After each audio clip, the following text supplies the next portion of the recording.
महाप्रभु बाबा धवलेश्वराय नमो नमः। दीपं यदि परं ब्रह्म दीपं यदि जनार्दनः दीपहरतु मे पापो पूजा दीप नमस्तुते।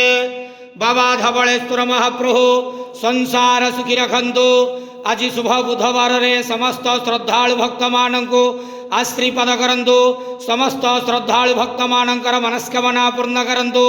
कर्म क्षेत्र उन्नति करंतु। ग्रहरिष्ट खंडन करंतु। जगतर मंगल करंतु। विश्वर कल्याण करंतु। आपणकर नाम प्रकाश करंतु। सेवकर डाक श्रवण करंतु। समस्त गुआवसा भक्त मानंकर मनस्कामना पूर्ण करंतु। हे बाबा धवलेश्वराय नमो नमः। संसार सुखी रखंतु आनंदे के वार हरि बोलो। आज शुभ बुधवार रे समस्त श्रद्धालु भक्त मानंकु आश्रीपद करंतु आनंदे के वार हरि बोलो। बाबा धवलेश्वराय नमो नमः।